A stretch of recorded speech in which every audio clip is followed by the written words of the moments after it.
So maybe a first question would be, give us a state of just your tribes.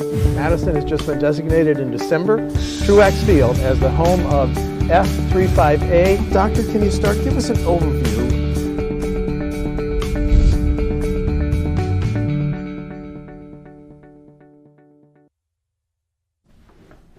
WisconsinEye is letting both candidates who want to be chair of the Wisconsin Democratic Party talk about why they are most qualified. So today, Ben Wikler of Madison, former Washington director for MoveOn.org. Welcome to WisconsinEye. Thank you so much. It's great to be here. Foundational question, why are you a Democrat, Ben? I am a Democrat fundamentally because I believe in people and the public interest. I think we're all in this together, and I want to be part of a party that values everyone and wants, a country that lifts everyone up. Now, you are native of Madison, but Yes. you've been in Washington for how long, and came back to Madison with your family when? Yeah, so I lived in D.C. 2013 till last year. We moved back last year after the election. Okay. I grew up on the near west side of Madison. I've been involved in politics since I was a kid. The first campaign I actually volunteered for was when my godmother ran for Congress, Ada Deer. Oh, yeah. So I was 11 years old. I covered that campaign, not to show my age. But go ahead. All right, go ahead. Yeah. So that was your first campaign? Yes. At 11. Yeah. Ada Deer ran for the U.S. House. Yes. Excuse me, go ahead. Yeah. And had this kind of come from behind primary victory because she was, before it was cool, she wasn't taking PAC money. She was running this very grassroots campaign. And she's my mom's best friend. My mom and Ada are both social workers. So Ada's known me since I was in utero. And I stuffed envelopes for her. I put up yard signs. And she used to lead the Menominee Nation. So I'll never forget her victory speech when she won her primary. She came out and said, "I've been waiting a long time to say this, me nominee," which was the greatest line. Something historical. Yes. 2 words, Yep. me nominee. That was the banner headline in the State Journal the next morning. And I think I sort of got hooked. I grew up involved in activism and in politics and in student journalism. I had an underground student paper in middle school and in high school. And when I was in high school, my mom and I helped organize debates for state representatives about issues affecting young people in Madison and Wisconsin. And this one state rep always showed up. She always won the debates. And then she ran for Congress. And I volunteered, and my friends and I all volunteered on Tammy Baldwin's first race for Congress. Sounds like Senator Baldwin you're talking That's exactly who I'm talking about. Right. So when she won, the headline the next morning was Youthquake, because so many young people had gotten involved in her campaign. And it was, I think we all had this collective sense of having been involved in a victory, which I think the experience of being involved in something that works and makes a difference, that's what really hooks people in. You care about it, but then when you have this sense of agency of being able to do something that matters, it's hard to think about doing much else after that. Well, after college, you had a decision. Come back to Wisconsin to make an impact, and you chose to join MoveOn and went to Washington. You were in Washington for how many years? So I have done a whole bunch of different things in politics and activism since college. At the end of college, I met Al Franken, who was, at that time, a comedian thinking about politics, and I worked with him on the book Lies and the Lying Liars Who Tell Them a Fair and Balanced Look at the Right, which became a runaway bestseller, and then that led to him having a radio show that I produced, and so I moved to New York to work on that, and fell in love while I was in college with my now wife, Beth, she grew up in Arkansas. She will attest that I've been talking about coming home to Wisconsin since she met me and before then. But there were a lot of zigzags along the way. Right. I worked on Sherrod Brown's first Senate race in Ohio. I worked as a climate change activist and human rights activist with MoveOn's international sibling organization, Avaz. And then she did a PhD meanwhile, and then she got a job in the U.S. Senate. That brought us to D.C., and that's when I came to MoveOn. So, and during that time, I came home to join the Act 10 protests and testify then. I knocked doors for, in the 2016 election here. But I lived in a bunch of other places. And at MoveOn, I became the DC director, and then we were thinking about moving home in 2016, and then Trump won. And it became like, the fight is here. My own personality is that I am drawn to the biggest kind of fights for things that I believe in that I can find. And after Trump won, it felt like really important to be right where the battle was. And I got but it's a swamp. Yeah, but sometimes I've heard that term. if you want to battle the swamp creatures, you got to wade into the swamp. Okay. Well, you were Washington director for MoveOn.org. Yeah. Washington, D.C. Yeah. Yes. What victories do you feel you played an important role in that in that capacity? Excuse me. Yeah. So I started when Obama was president in 2014, and at that time, the first big fight was for the Iran nuclear deal, which I saw, and millions of people saw as a just critical way to avoid winding up in a war with Iran and to limit nuclear proliferation, which, alongside climate change, I think is the biggest existential threat that we face.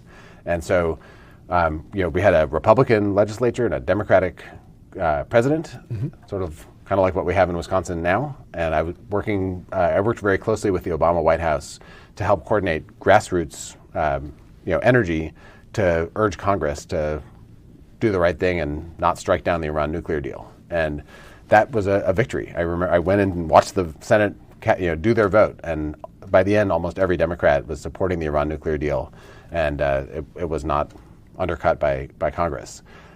After Trump won, things shifted a lot because at that point we had unified Republican control. Yes. And I was given this kind of impossible project after Trump's victory to come up with a plan to save the Affordable Care Act.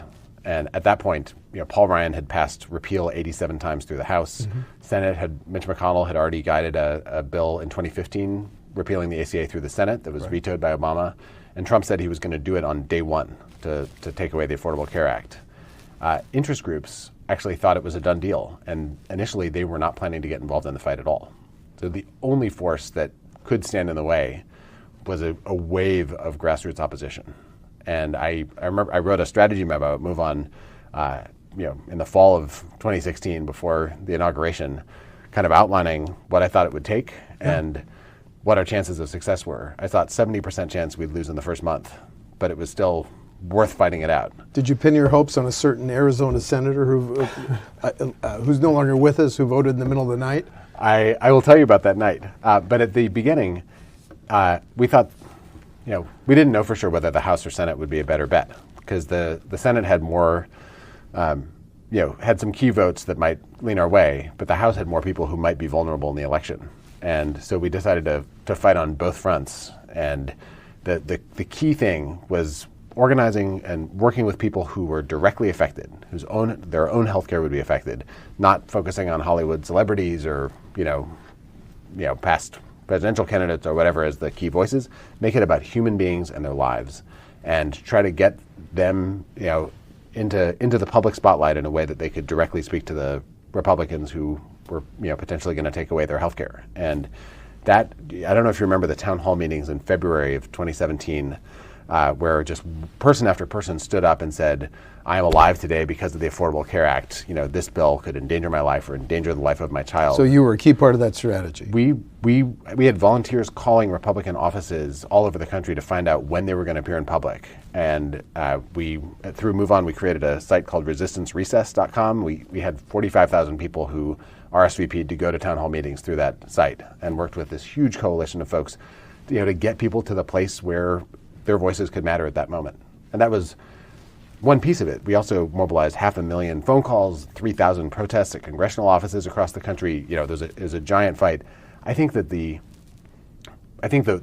sort of voices of real people were the most significant factor in victory, and especially people with disabilities who, came. There was this moment I remember when people from the group ADAPT, which is a disability rights group, came to Mitch McConnell's office and refused to leave until he would talk to them, and they called security that dragged people out of their wheelchairs out of his office. And Mitch McConnell's office is down the hall from the media room. So all these reporters came, and the whole thing was on video, it was live on CNN. And that moment kind of helped crystallize what the stakes were for people, because you couldn't watch that and imagine that this didn't really matter. You have played on a national level with Al Franken, Sherrod Brown, and Ben in D.C., so you made a decision with your family to come back to Madison. But if you played on such a national level, why focus now on state party chairman? Yeah, so there's two things. First of all, I decided to move home with my family before this was even on the radar. I've wanted to raise my kids here. My mom and stepdad, I live 2 blocks from my wife and our 3 kids, and we live in the house that I grew up in now, which is, it's just a dream. And my kids in the bathroom, we have a one side of the door frame with markings from my height when I was growing up, and now the other side of the door frame has my kids' heights. So I just love that. I originally thought I would keep working for MoveOn. I knew I wanted to do everything I could to help stop Trump, and I knew I wanted to help try to bring back Wisconsin's progressive tradition as the direction the state should move, but wasn't sure how I'd do it. Did you think about running for office? I didn't know what I was. My first thought was to get involved in the fight for Medicaid expansion, and I wanted to figure out what is the coalition, could MoveOn start a state chapter that would focus on that, and then Martha Lanning decided not to run for re-election, and that made me think things that I've done at MoveOn helped to raise money, to raise millions of dollars to invest in grassroots activism, helped to put powerful technology in the hands of activists on the ground to be able to advocate on issues and also to elect people, which I can talk more about. But things like text messages and social media, working with the press, working with coalitions, working with electeds, all that is stuff that I did at MoveOn that really maps onto the state party chair's job. And I thought, will I make a bigger difference if I run for this role and get involved in helping support the activists on the ground in the state party, or if I continue at MoveOn? MoveOn's in great shape. Our small donor base has quadrupled since Trump was elected. Our staff is I think our staff has tripled at this point. We're stronger than we've ever been. And I feel like I really helped to build MoveOn into a stronger place. But I know that they're going to keep rocking, and I think I can help bring a lot of the skills and networks and the ideas that I've learned to supercharge the state party. But that's why I'm running. As a Wisconsin native, it must have broken your Democratic heart when President Trump carried Wisconsin by 22,700 votes. Yes. Why did President Trump carry Wisconsin, since no Republican had done so since Ronald Reagan in '84? Yeah. Why? So there are a bunch of different things that had to go wrong for that to happen. But the thing I'll particularly point to is that there has been a continual Republican effort that's been intentional and strategic to break the back of progressive power in Wisconsin, particularly targeting organized labor. And more broadly, with voter ID laws, with the way that Republicans have legislated, it's been trying to turn the state red, and it's worked in other places. Ohio now looks like a red state. Iowa looks like a red state. There's these places where there used to be especially strong labor presence and a progressive tradition, and they were swing states. And to me, after 2016, the question became: has Wisconsin become a red state now? Have they made it impossible to do organizing to turn out Democratic voters, or is this still a state where each side has a fighting chance? And I came home for weeks at a time in 2018 to try to help support the governor and Mandela Barnes to get elected. The state party has done an extraordinary thing with grassroots organizing. Between 2016 and 2018, it built this neighborhood teams program and actually knocked far more doors in 2018 than it did in 2016 in a presidential year, for much less cost, because they empowered grassroots activists to be able to fight. I think we saw with the Supreme Court race, it's still, nothing is a done deal. The nonpartisan Supreme Court race in which Lisa Neubauer was endorsed by many Democrats and the Republican Party was all in for Justice-elect Brian Hagedorn. That's right. If you're the chair, are you going to keep the party as actively supporting someone who is not Justice Daniel Kelly next April? One thing I'll say is that whoever the nominee is for Supreme Court will make a decision about whether they would welcome an in-kind contribution from the Democratic Party. I will also say that Democrats can organize around their values and, on a volunteer basis, go out and try to urge folks to support a Supreme Court justice who aligns with their vision of how justice should work in the state. And I think Republicans look at these as partisan races, even if they're not listed that way. That at the end of the last Supreme Court race, the Republican State Leadership Committee put in $1.3 million. We don't know who the donor was. In the final week of the Supreme Court race, they contacted everyone who'd ever been even tangentially related to the Republican Party here, and they turned out 160,000 voters who hadn't voted in the previous year's race, and that was how they crossed the finish line. And I think we should leave no organizing operation on the table to stop Republicans from continuing to hijack the Supreme Court to make it a vehicle for the Republican agenda. This may be too simplistic, but Sure. it seems to me Democrats have gone 1 for 3. Mr. Trump carried Wisconsin. Yep. Tony Evers won, Yep. and Mr. Barnes won. But Brian Hagedorn won. So 1 for 3. My question is, what's the significance of both the 2020 and the 2022 elections, Mr. Potential Chairman? The significance is vast. I would actually add a third election, which is the spring election in 2020. Okay. So when I think about the next couple of years, that election is happening on the day of the presidential, Democratic and Republican presidential primary. Yep. And there could be historically high turnout on that day. It's also a Supreme Court race. And it won't be the majority-making race because Brian Hagedorn was elected last time, but there's a conservative majority right now that could lose one seat, Yes. depending on what happens. I think of the spring election as this moment to just build and energize, test out different tactics, try using things like text messages in a way that we haven't done in Wisconsin before to get our voters out to the polls and get involved. Then in the fall, frankly, the whole world is going to look at what happens in Wisconsin in the fall of 2020. Is that because of the run-up after the Democratic convention? That places importance on Wisconsin. It's because this is maybe the pivotal swing state. There's a presentation that the group Priorities USA put together and was showing around the country after the 2018 elections, where they said if the election were held today, here's what we think would happen. And every state is red or blue except one. Wisconsin is gray, because they could not predict which direction Wisconsin would go. Mr. Trump is president because of Wisconsin, Michigan, and Pennsylvania. Yeah. Where does that analysis put Pennsylvania and Michigan? Mr. Biden is setting up his campaign headquarters in Pennsylvania. Excuse me, go ahead. Yeah. I should give you a chance to answer the question. Those are both absolutely critical states.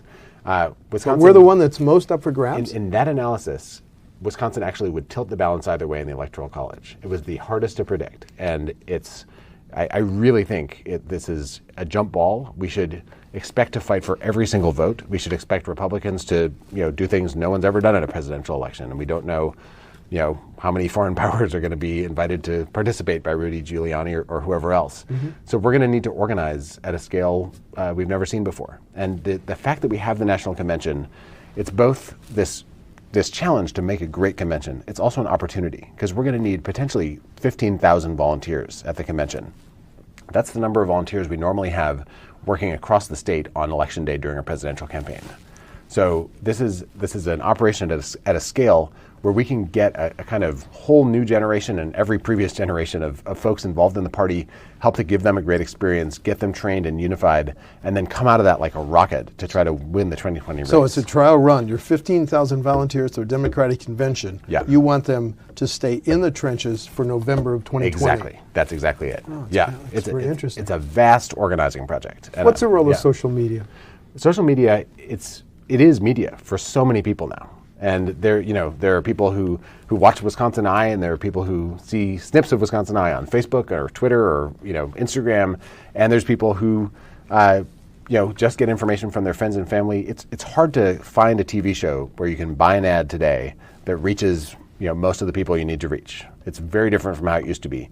So you have to be able to be part of the conversation on social media in order to reach folks. There's also all these sort of secondary effects. At MoveOn, I did a lot of tweeting, and there are so many political reporters who spend all day on Twitter that that's where their conversation's happening, and the sort of output of it is what shows up in the newspaper the next day.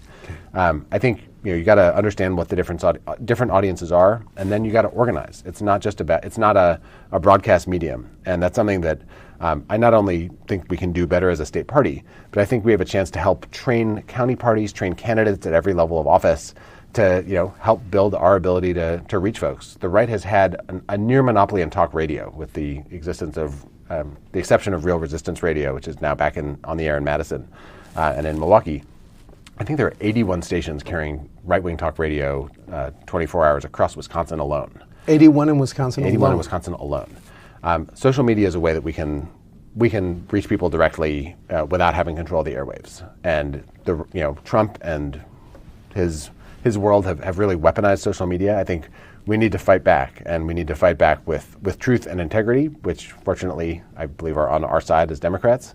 But you need to show up and be present every minute of the day. For the first time in 8 years, there's a Democratic governor in Wisconsin. How would you work with Governor Evers, who would be the leader of your party? Yes. How do you see this balance between you potentially as chair and the governor as leader? Yeah, so the governor is absolutely in the lead. And the governor was elected with a mandate on things like expanding Medicaid, supporting public education, repairing our roads, getting maps that reflect democracy where voters choose their elected officials rather than the other way around.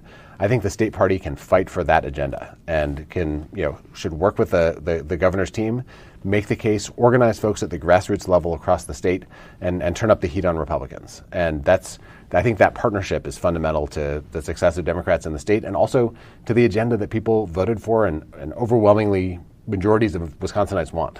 When you look at the map of county by county map of how Wisconsin voted the 2016 elections, much of northern Wisconsin went for Mr. Trump. What's your agenda for rural Wisconsin? So if you talk to rural voters, the first thing they'll say is what works in Madison doesn't necessarily work around here. Second thing they'll say is that the issues that matter in their lives are issues that matter in every human's life. Getting a good school for their kids, having a good job that pays a decent wage, having clean water to drink, being able to see a doctor when you get sick. The sources of water pollution in rural Wisconsin are more likely to be tainted wells than the lead pipes that you see in parts of Milwaukee. But being able to show up on issues that matter to people, not just on election day when you ask for their vote, but the rest of the time, being able to be present, speak directly to their issues, to what's happening in the dairy crisis right now, and having spokespeople from communities themselves who are credible, who have relationships. I will also say, signage matters a lot more in rural areas than it does in places where there are apartment buildings. So having candidates' names on the sides of barns, those things really matter. And I think Democrats focus just on Madison and Milwaukee at their peril. I think we need to show up everywhere. And when you look at Tammy Baldwin's map, that's the kind of map Democrats should be aiming for and aiming to build on. There are Democrats in every part of Wisconsin. And as a state party, I'm deeply committed to helping build their resources, build their capacity, and support them to be able to organize where they are, make sure that they reach every voter, that we find people who, neither side has figured out where they lean. Let's go talk to those people and connect with them on the issues that are affecting their own lives, and then make the case that the Democratic Party can champion their concerns. You are a millennial. Yeah. Why should millennials vote for Democrats? Because you've seen the studies that they're not as interested in politics. They're too consumed with maybe student debt and other things. Why should millennials vote for Democrats? So millennials and the next generation after millennials might be less inclined to identify with a particular party, but they're the most progressive generations since the invention of modern polling. And when you look at issues of war and peace, issues of economic justice and equality, racial equality, the list goes on. Young people want progressive change. And you can see it in the March for Our Lives and the climate strike that happened with high school students walking out of their high schools recently. You can see it with the family separation protests across the country. Young people are getting engaged on issues. So our campaign has a platform, it spells out the word FIRE. Fight, include, respect, and empower. And the fight is fight on issues between elections, like all the issues I just named. Include and respect is about showing up in every part of Wisconsin, rural areas, communities of color, suburbs where there are a lot of Republicans, there's a lot of Democrats too, as well as cities. And empower is about upgrading our data, technology, and training. Those are things that will allow us to connect with young people who might not know they're Democrats yet, but they sure know what they care about.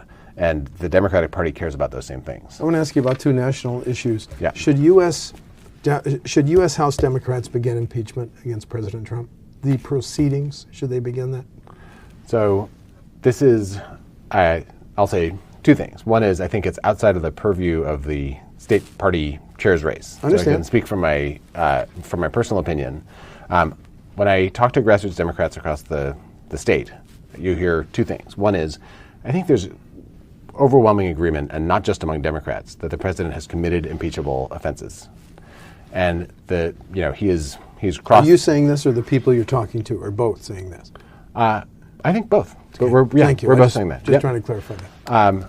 The second thing is that the thing that, as the Democratic Party, our focus is going to be helping win elections for Democrats and advance the progressive agenda. Mm-hmm. And the issues that people are worried about in their own lives for many, many people are about healthcare and clean water and schools for their kids. And so there's I think the core question around impeachment is, do you think about this from a political lens, or is this transcending politics at this point? And is it now clear to the public that this is a president that needs to be held into account outside of the strategic calculus, just on the basis of defending the Constitution?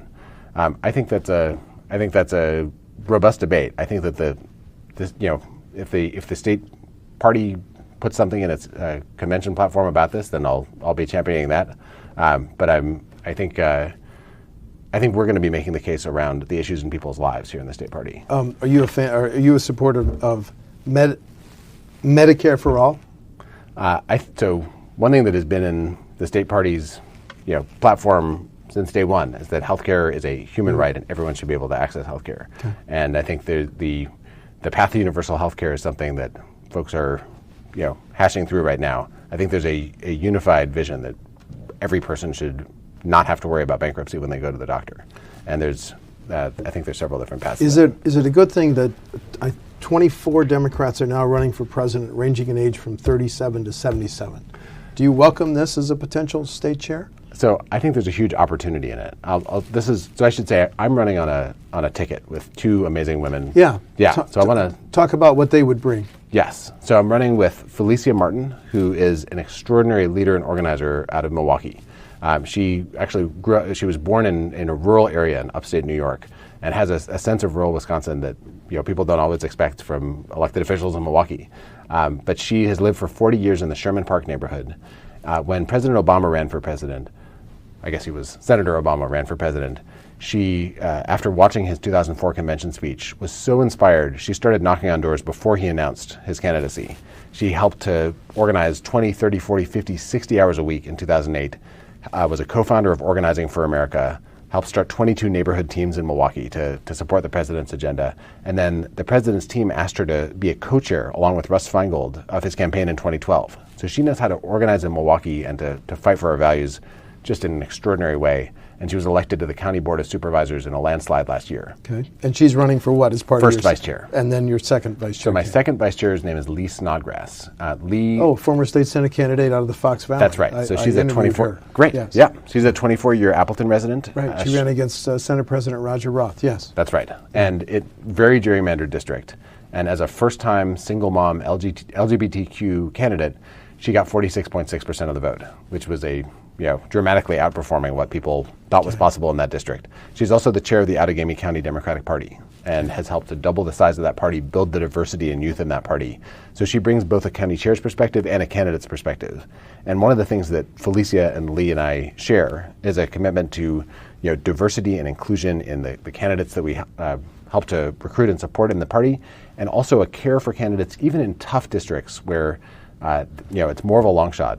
There's more we can do to set expectations at the beginning, to help empower and equip them to be able to run effective campaigns during, and then doing the kind of candidate aftercare, if you will, after people run, to make sure that they know that they're still supported and help them find a path to running again. There are so many amazing Democrats who ran in 2018 who I hope will be on the ballot again, and their experience in the whole process will help encourage other folks to run as well. Okay. We'll have new maps in 2022, and by that time, we want to have done all the organizing necessary to be able to take on districts that were not competitive for so long, but suddenly are actually on the map. Okay, we're almost out of time. Final topic.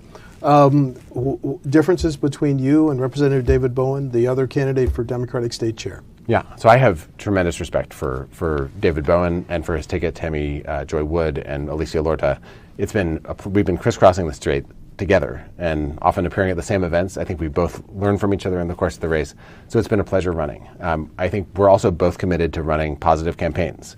I will say, the case for our ticket is the first thing I say in each speech, that we're running because we believe in organizing. I've been working in organizing at Move On, at Avaz, here in Wisconsin. Starting as a young person, I organized students around the state when I was in high school to come and testify at the Joint Finance Committee at the state legislature, and we won $20 million in special education funding that year. The kind of overwhelming focus on organizing and lifting folks up is what we want to bring to the state party, and I think we have a credible argument that we can do that, building on the great work of the folks around the state over the last few years to turn the state pull the state back from the edge of the cliff and win the statewides.